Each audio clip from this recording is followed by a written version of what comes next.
প্রিয় দর্শক, প্রীতি নিন, শুভেচ্ছা নিন। আপনাদের সামনে হাজির হয়েছি আমি একা নয়, দ্বৈতভাবে। আমার সঙ্গে মুখোমুখি হয়েছেন আজকে। নমস্কার, আমি তরুণ ঘোষ।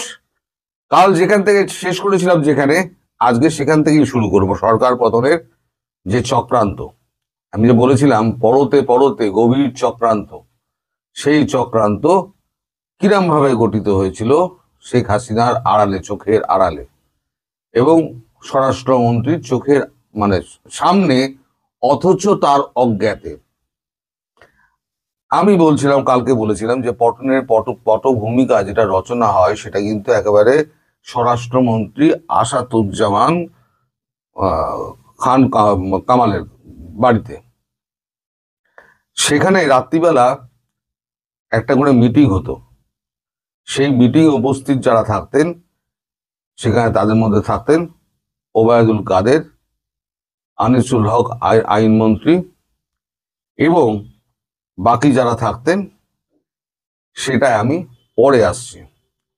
তার আগে আসবো যে ফান্ডিংটা কিভাবে হয়েছিল এবং ইউনূসের ছোট ভূমিকা এখানে আগে বলবো, ইউনূসের বড় ভূমিকাটা পরে বলবো, ওয়াকারুজ্জামানের নিয়োগের ভূমিকাটা পরে বলবো, ইউনূসের এন্ট্রিটা এর মধ্যে আছে কিন্তু আমি পরে বলবো। আমি গল্পের মতো বলে যাব, আপনারা যা শুনে যান।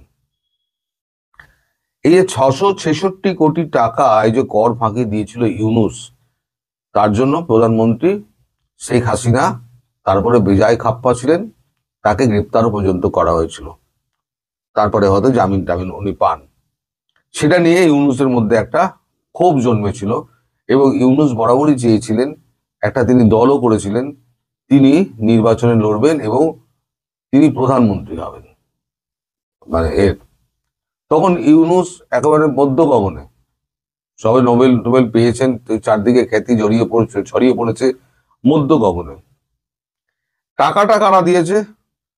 সোরস ফাউন্ডেশন, তারা দিয়েছে 30 মিলিয়ন। Soros foundation. পরে যে অ্যালেক্স এসেছিলেন এখানে দেখা করতে ইউনূসের সঙ্গে, আর আমেরিকার ডিপ স্টেট থেকে এসছে 29 মিলিয়ন। টোটাল হচ্ছে 59 মিলিয়ন রুপি। আচ্ছা, এই টাকাটা যে ভাগ করা হয়, কাদের মধ্যে ভাগ করা হয়? তাদেরকে আলাদা আলাদা রাখা হয়েছিল। দুজন এর মধ্যে বিদেশি খেলোয়াড় ছিলেন, একটা হচ্ছে ডোনাল্ড লু আর একটা হচ্ছে পিটার হাস। এই যে ডিপ স্টেটের টাকাটা এবং ডোনাল্ড লু, ডিপ স্টেটের টাকাটা আসে পিটার হাসের হাত দিয়ে, আর ডোনাল্ডোর হাত দিয়ে আসে সোরস ফাউন্ডেশনের টাকাটা। এখন এরা গোপনে মিটিং করত। সেই মিটিং এ থাকতেন রেজওয়ানা, তার একটা বেলা ফাউন্ডেশন আছে। আদিলুর রহমান শুভ্র, তার একটা অধিকার বলে একটা এনজিও আছে। তৃতীয় মাত্রা জিল্লুর রহমান, তার একটা এনজিও আছে। এবং প্রথম আলো এবং ডেলি স্টার, এই দুটো কাগজকে এই টাকাগুলো বিলি করা হয়। আর সোরসের যে টাকাটা এসেছিল সেই টাকাটা দেওয়া হয় 3টে বস্তিতে। এই 3টে বস্তি হচ্ছে মোহাম্মদপুর বিহারি বস্তি, মিরপুরের বিহারি বস্তি এবং বনানীর করিলা বিহারি বস্তি। এই 3টে বস্তিতে ইয়ং ছেলেদের এই টাকাগুলো বিলি করা হয় যে তোমরা অস্ত্র বানাও। এখন পেছনে যেটা রয়েছে, পেছনে আন্তর্জাতিক দুটো দেশ রয়েছে, একটা হচ্ছে পাকিস্তান আর টার্কি। আমেরিকা পাকিস্তানকে দিয়েছিল $100 মিলিয়ন এবং টার্কিকে দিয়েছিল $100 মিলিয়ন। ডলার দেওয়ার মানে এটা দেখানো হয়েছিল, কারণটা দেখানো হয়েছিল, টার্কিতে যে ভূমিকম্প হয়েছিল তাতে যে ক্ষতি হয়েছিল, বাড়িঘর ধরে ভেঙে পড়েছিল, বাসস্থান পুনর্নির্মাণের জন্য $100 মিলিয়ন তাদেরকে দেওয়া হয়েছিল। আর পাকিস্তানকে দেওয়া হয়েছিল সন্ত্রাস দমনে সাহায্য করার জন্য $100 মিলিয়ন দেওয়া হয়েছিল। এই টাকার 50% কত পার্সেন্ট তারা পকেটে ঢুকিয়ে জানি না, বাকিটা এসে পৌঁছায় আইএসআই এর হাত ধরে এই এদের হাতে। এবার কাদের হাতে এসে পৌঁছায় টাকাটা? পাকিস্তান আর টার্কির টাকাটা হিজবুত তাহিরি, একটা চলে গেল রেজওয়ানা ফৈজওয়ানা, কিন্তু একটা সাইডে চলে গেল। এবার পাকিস্তান ডিপ স্টেট, পাকিস্তান আর তার্কির টাকাটা এসে ডিস্ট্রিবিউট হচ্ছে হিজবুত তাহরি, জামাতের হেফাজত আর আসিফ নজরুলের হাত দিয়ে ছাত্র সমন্বয়কদের টাকা দেওয়া। এছাড়া সেনাবাহিনীকে 2000 কোটি টাকা দেওয়া হয়, যার মধ্যে 1000 কোটি টাকা নেন ওয়াকারুজ্জামান, আর 1000 কোটি টাকা এটা বিভিন্ন জায়গায় উচ্চপদস্থ অফিসারদের মধ্যে যারা জামাতপন্থী তাদের মধ্যে ছড়িয়ে দেওয়া হয়, যে প্রয়োজনে কাজে লাগবে, তোমরা এই টাকাটা রেখে দাও। তাহলে হয়ে গেল এখানে 2000 কোটি টাকার হিসেব হয়ে গেল, আর ওখানে 100 কোটি টাকার 100 মিলিয়ন টাকার হিসেব হয়ে গেল। আর 29 আর 30 এই টাকা টোটাল ইনভেস্টমেন্ট হয়েছে। এর বাইরেও টুকটাক হয়েছে, সেটা আমি এই রিপোর্টের মধ্যে উল্লেখ নেই। আচ্ছা, এর মধ্যে এই যে টাকাটা যখন দেওয়া হলো, টাকাটা দেওয়ার পর এখানে এই পিটার হাস এবং আপনার ডোনাল্ড লু, এদের সঙ্গে এই আসিফ নজরুল, তারপর হচ্ছে ওই রেজওয়ানা চৌধুরী, আদিলুর রহমান শুভ্র, জিল্লুর রহমান, প্রথম আলোর আর ডেইলি স্টারের লোকেদের সঙ্গে কথাবার্তা, মিটিং ফিটিং হয় যে কিভাবে কিভাবে কাজটা হবে, কারা কারা সাহায্য করবে, কিভাবে সাহায্য করবে, সেই কথাগুলো সেখানে হয়ে যায়। এবং এই কাগজগুলো শেখ হাসিনার বিরুদ্ধে প্রচন্ডভাবে শক্ত করে কলম ধরতে থাকে। সেই সময়তে যখন আন্দোলন, যখন এবার দানা বাঁধছে, যখন টাকা পয়সার মানে হয়ে গেছে, ডিস্ট্রিবিউশন হয়ে গেছে, বস্তিবাসীর মধ্যে ডিস্ট্রিবিউশন হয়ে গেছে, তারা অস্ত্রফস্ত্র বানিয়ে ফেলেছে, তারা মাঠে নেমে কাটাকাটি শুরু করে দিয়েছে। এটা হচ্ছে আপনার জুলাই মাসে আর একটি ঘটনা ঘটে, যেখান থেকে এই আন্দোলনের এই মানে বলে এক দফা দাবি, যেটা পদত্যাগের দাবি, এক দফা দাবি প্রথমে শুরু হয়েছিল যে শেখ হাসিনা তাকে পদত্যাগ করতে হবে, সেটাকে বহুমুখী করে দেওয়া হলো। কিভাবে? সেটাও একটা প্ল্যান করে। এই যে জুলাইয়ের 9-10 তারিখে নাহিদ ইসলাম, আসিফ মামুন, সজীব ভুঁইয়া এবং রুকন বলে এই 3 জনকে ডিজিএফআই তুলে নিয়ে যায়। তুলে নিয়ে গিয়ে ব্যাপক মারধর করে তারা যখন আহত হয়ে যায়, তখন এদেরকে গণস্বাস্থ্য হাসপাতালে ভর্তি করে দেওয়া হয়। এরপরে কাউন্টার টেরোরিজম দিয়ে হাসনাত আবদুল্লাহ, সার্জিস আলম আর মিরপুর থেকে ধরে আনা হয় তাবাসসুমকে, দিয়ে ডিজিএফআই তাদের হেফাজতে রাখে। এদিকে এই যখন এগুলো চলছে, সেই সময়তে যে মিটিংটার কথাই বলছিলাম, সেই মিটিং কে কে থাকতো ওখানে? আনিসুল হক আইনমন্ত্রী, আচ্ছা, ওবায়দুল কাদের আর আসাদুজ্জামান স্বরাষ্ট্রমন্ত্রী, তার বাড়িতে রাত্রি 10টা থেকে কখনো 1টা, কখনো 1:30, কখনো 2টো অবধি মিটিং হতো। সেখানে কাদেরকে ডাকা হতো? যারা বাংলাদেশটা চালায় তাদেরকে ডাকা হতো। স্বরাষ্ট্রমন্ত্রী ডাকছে, সুতরাং তাদেরকে যেতেই হবে। যেমন আপনার স্বরাষ্ট্র সচিব, তাকে ডাকা হতো। পুলিশ প্রধান আইজিপি আবদুল্লাহ আল মামুন, তাকে ডাকা হতো, মানে মিটিং এ থাকতেন তিনি। ডিএমপির commissioner Habibur Rahman, DGFI, DG NSI আর এসবি প্রধান, বিডিআর এর ডিজি আশরাফুল ইসলাম, র্যাবের ডিজি, ঢাকা রেঞ্জের ডিআইজি নুরুল ইসলাম, এনটিএনসি জিয়াউল হাসান আর ঢাকা ক্যান্টনমেন্টের ব্রিগেডিয়ার জেনারেল, তাদেরকে এই মিটিং এ ডাকা হতো। ডেলি এখানে পানাহার চলতো, এবং পানাহার মানে কি, খাওয়া দাওয়া হতো, এই সমস্ত হতো। আর মিটিং এর নামে এদেরকে সমস্ত আটকে রাখা হতো এবং প্ল্যান করা হতো যে এই যে কাটাকাটি মারামারি করা হচ্ছে, এগুলোকে কি করে ধরা হবে। এখানে কিন্তু ওয়াকারুজ্জামান নিজে থাকতেন না, তিনি এই সমস্ত প্রতিনিধি পাঠাতেন। এই যে ব্রিগেডিয়ার, তিনি সমস্ত খবরাখবর ওয়াকারুজ্জামানকে গিয়ে সব ফাঁস করতেন। তাকে প্ল্যানফুলি এখানে পাঠানো হয়েছিল। মানে ঢাকা ক্যান্টনমেন্টের যে ব্রিগেডিয়ার জেনারেল।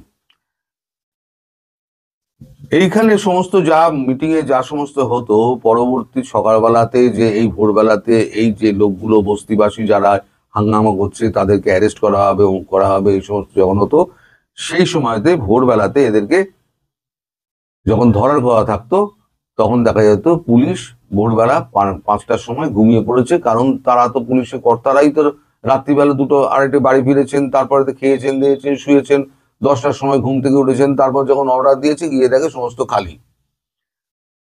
ওয়াকারুজ্জামানের লোকজন তাদেরকে আগে ভাগে খবর দিয়ে সব মাঠ ফাঁকা করে দিত, ফলে কেউ হাতে আসতো না। এবার এদিকে ডিজিএফআই এর মানে হাতে রয়েছে তখন কে 6 জন: নাহিদ ইসলাম, সজীব ভুঁইয়া, 26 অক্টোবরের নাম, আচ্ছা, রুকন, হাসনাত আব্দুল্লাহ, সার্জিস আলম আর তাবাসসুম। এরা তখন ডিজিএফআই এর হাতে রয়ে গেছে। এই 25-26 জুলাই নাগাদ ওই মিটিং এ ডাক পড়লো হারুন অল রশিদের নামে, রশিদকে। হারুন আল রশিদ, যিনি ডিবি হারুন বলে বিখ্যাত, তাকে বলা হয় যে এই যে আহত যেগুলো আছে গণস্বাস্থ্য হাসপাতালে, সেখান থেকে ওই 3 জনকে এবং আর হেফাজতে যে রয়েছে হাসনাত, সার্জিস আর তাবাসসুম, এদেরকে ডিবি হেফাজতে নিতে। তখন এই আব্দুল্লাহ আল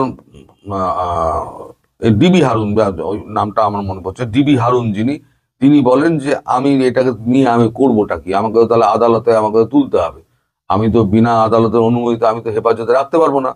তোমরা না, স্বরাষ্ট্রমন্ত্রী বলেন না, তুমি এইটাই করো, এটা করলে পরে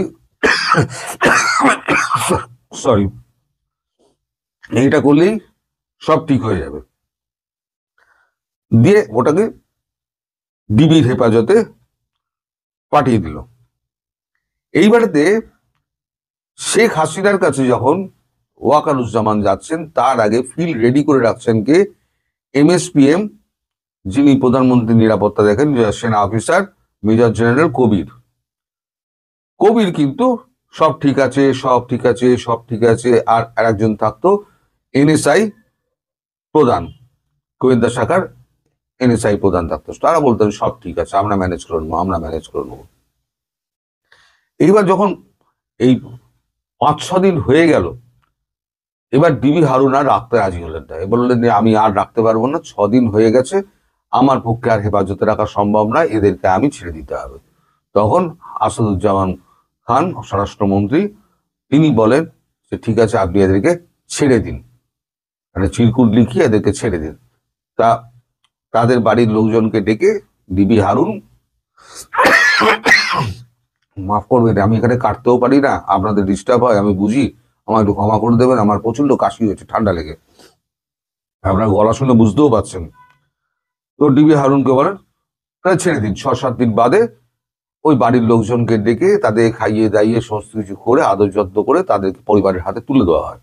এবার এরা বেরিয়েই সঙ্গে সঙ্গে বলে কি, সরকার চাপে পড়ে গিয়েছে, সরকার চাপে পড়ে আমাদেরকে ছেড়ে দিতে বাধ্য হয়েছে।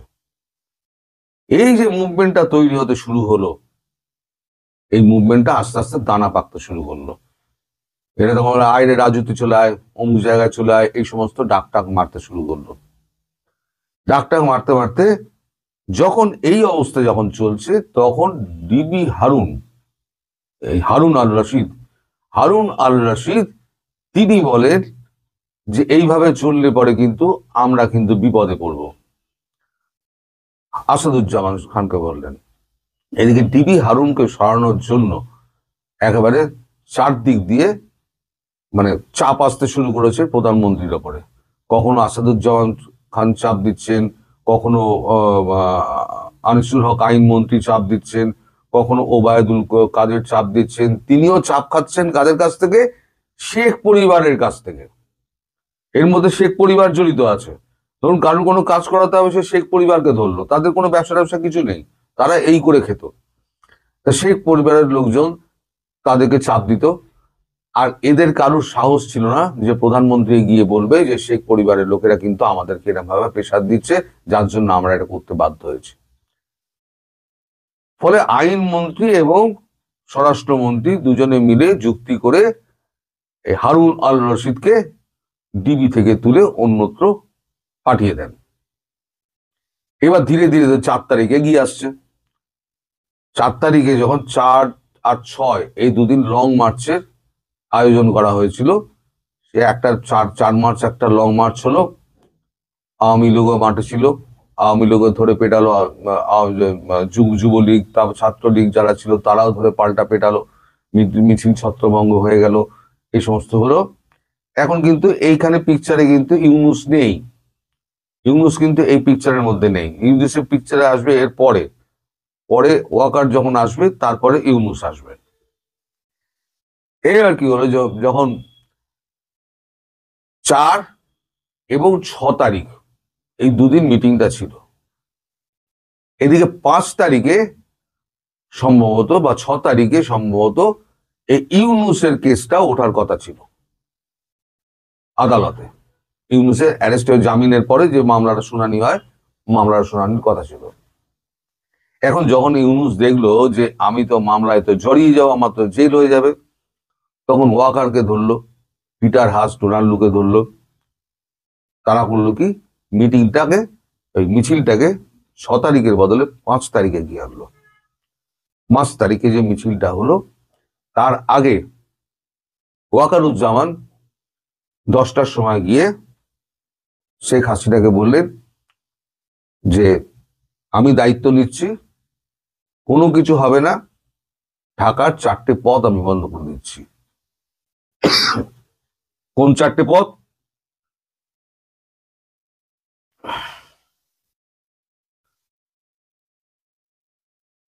এক মিনিট ধরুন, আমি হারিয়ে ফেলেছি।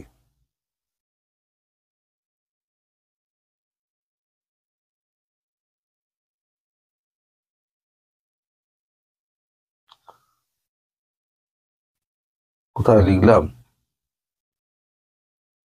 যে এত লেখা না, ছোট ছোট ছোট ছোট ছোট ছোট ছোট ছোট করে সমস্ত লিখে রেখে দিয়েছি, এর মধ্যে কোথায় হারিয়ে গিয়েছে।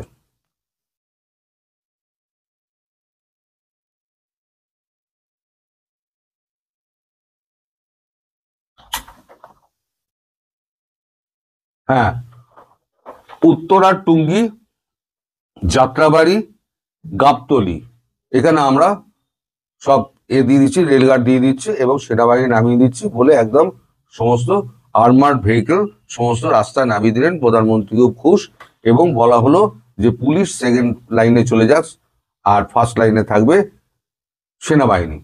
তা সেনাবাহিনী ফার্স্ট লাইনে থাকতে গিয়ে একটা পুলিশ ভাবলো যে ঠিক আছে, সেনাবাহিনী যদি সামনে নেয় তাহলে আমাদের উপর আর চাপ পড়বে না। সেনাবাহিনীও সামনে এগিয়ে গেল, পুলিশ পেছনে চলে এলো। এবার যখন পুলিশ পেছনে চলে এলো তখন মিছিল অনেক এগিয়ে আসছে।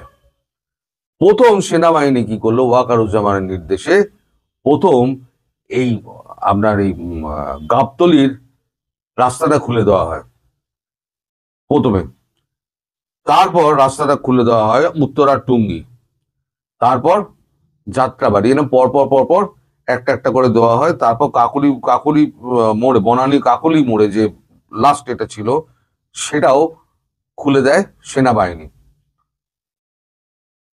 না, কাকলিতে পরে আসছে। এই জায়গাগুলো প্রথম প্রথম হয়।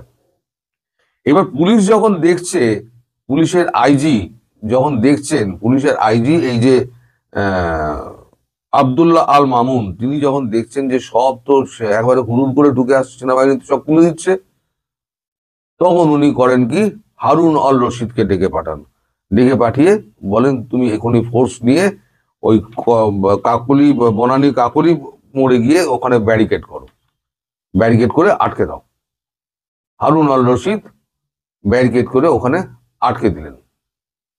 ইতিমধ্যে একজন মেজর জেনারেল তিনি গিয়ে উপস্থিত হলেন, উপস্থিত হয়ে বললেন যে আপনি এক কাজ করুন, আপনি এখান থেকে চলে যান, আপনাকে নির্দেশ দেওয়া হচ্ছে আপনি এখান থেকে চলে গিয়ে আপনি অন্যত্র কোথাও গিয়ে থাকুন, আমরা ব্যাপারটা সামনে নিচ্ছি। তিনি জোর করে প্রায় তাকে গাড়িতে উঠিয়ে ওখান থেকে পাঠিয়ে দেওয়া হয়। তিনি তখন মানে এতে তো নেই, পুলিশের ঠিক তখন সবে তার ট্রান্সফার হয়েছে, তিনি তখন খুব চাপে আছেন যে প্রধানমন্ত্রীর নির্দেশ কিনা তিনি বুঝতে পারছেন না। ফলে তিনি গাড়িতে উঠে তিনি বেরিয়ে চলে যান। তিনি বেরিয়ে যাওয়ার সঙ্গে সঙ্গে সেনাবাহিনী বলে, পুলিশ তোমরা চলে যাও, আমরা দায়িত্ব নিয়ে নিচ্ছি। যখন দেখলো সেনাবাহিনী দায়িত্ব নিয়ে নিচ্ছে, পুলিশ তখন করলো কি, পুলিশ খুলে দিল। পুলিশের তখন মনোবল কিন্তু আস্তে আস্তে আস্তে আস্তে ভাঙতে শুরু করে দিয়েছে। কারণ পুলিশ আগে ডিফেন্সিভ মোডে ছিল, অফেন্সিভ মোডে ছিল। যখন সেনাবাহিনী যখন গেটগুলো খুলতে শুরু করে দিয়েছে, তখন কিন্তু পুলিশ কিন্তু ডিফেন্সিভ মোডে অলরেডি চলে গিয়েছে, যে আমাদের কাছে কিছু হাতার কিছু নেই। সেনাবাহিনী কন্ট্রোল করে নিয়েছে সমস্তটা, সেনাবাহিনীর দখলে, সুতরাং রাস্তা ছেড়ে দাও, সেনাবাহিনী যা বলছে করতে দাও। এদিকে ওই সময়তে ওয়াকারুজ্জামান চলে গিয়েছে এতে কি বলে গণভবনে। গণভবনে গিয়ে উনি তার আগে থেকে ফোন মারছেন। তার আগে হয়েছে কি, আমাদের সেনাপ্রধান তিনি ফোন করেছিলেন। তিনি ফোন করে বলেন, মানে একেবারে মানে কোন রকম আঘাত লাগার আগে যদি শেখ হাসিনাকে ভারতবর্ষে অক্ষত অবস্থায় ফিরিয়ে না দেওয়া হয়, তাহলে আমাদের 10টা হেলিকপ্টার এবং 12 কোম্পানি কমান্ডো রেডি আছে, আমরা গিয়ে তুলে আনবো। 1 ঘন্টার মধ্যে আনতে হবে। আমাদের সেনাপ্রধান এটা বলে দিয়েছিলেন। তারপর বলেছিলেন যে তারপরেও যদি না হয়, তাহলে পরে বাংলাদেশের ঢাকা বলে কিছু থাকবে না, এটা আপনাকে আমরা গ্যারান্টি দিয়ে দিচ্ছি। তখন ওই ওয়াকারুজ্জামান এবং MSPM মেজর জেনারেল কবির, যিনি মানে প্রধানমন্ত্রী সুরক্ষার দায়িত্বে থাকেন, তারা দুজনে মিলে একে ফোন করেন, ওকে ফোন করেন, কখনো জয়কে ফোন করছেন, কখনো সাইমা ওয়াজেদ পুতুলকে ফোন করছেন, কখনো রেহানাকে বোঝাচ্ছেন প্রধানমন্ত্রী যাবেন না। তাকে জোর করে বলা হলো 45 মিনিট বাকি সময় দিচ্ছি, 45 মিনিটের মধ্যে আপনি দেশ ছাড়ুন বলে একটা হেলিকপ্টার দিয়ে তাকে তুলে দিয়ে যখন দেওয়া হলো, তখনই টিভিতে একটা স্ক্রল দেওয়া হলো যে প্রধানমন্ত্রী পালিয়েছেন। আসলে তিনি পালাননি, তাকে ভুল বুঝিয়ে শেষ পর্যায়ে এসে তাকে জোর করে প্রায় হেলিকপ্টারে তুলে দিয়ে তাকে ভারতবর্ষে পাঠিয়ে দেওয়া হলো। রটিয়ে দেওয়া হলো কি, শেখ হাসিনা পালিয়েছেন। তখন অলরেডি স্ক্রল চলছে এবং সেনাপ্রধান কি বলছেন, আমি 1টার সময় আমি জাতির উদ্দেশ্যে ভাষণ দেবো। পুলিশ বুঝে গিয়েছে, তার মানে সেনাবাহিনী কন্ট্রোলে নিয়ে নিচ্ছে। তাহলে পুলিশ যে যার মতো ব্যারাকে চলে গিয়েছে, পুলিশকে মাঠে দেখা যাচ্ছে না, এমনি মনোবল তাদের ভেঙে গেছে। তারা ভাবছে এবার তো আমাদের উপরে শোধ নেবে। জনতা তখন হুড়ুহুড় করে এগিয়ে আসছে গণভবনের দিকে। প্রধানমন্ত্রীর হেলিকপ্টার মাথার উপর দিয়ে বেরিয়ে গেল। তারা দেখতে দেখতে তারা 11 হই করে প্যারা এসএফ, যারা প্রধানমন্ত্রী গার্ড যারা ছিলেন, এসএফটা কি বলেন, তারা সমস্ত মানে ড্রেস ফ্রেস ছেড়ে, মানে নর্মাল ড্রেস পরে তারা তখন ওই ভিড়ের মধ্যে মিশে যান এবং গণভবনে ঢুকে লুটপাট শুরু হতে থাকে। এই হচ্ছে টোটাল চক্রান্ত। যখন এই ঘটনা ঘটে গেছে, তখন টনক নড়েছে স্বরাষ্ট্রমন্ত্রী, আইনমন্ত্রী, যাদের বাড়িতে সমস্ত মিটিং হয়েছিল, তখন তারা বুঝতে পেরেছে যে কি ভুলটা তারা করেছে।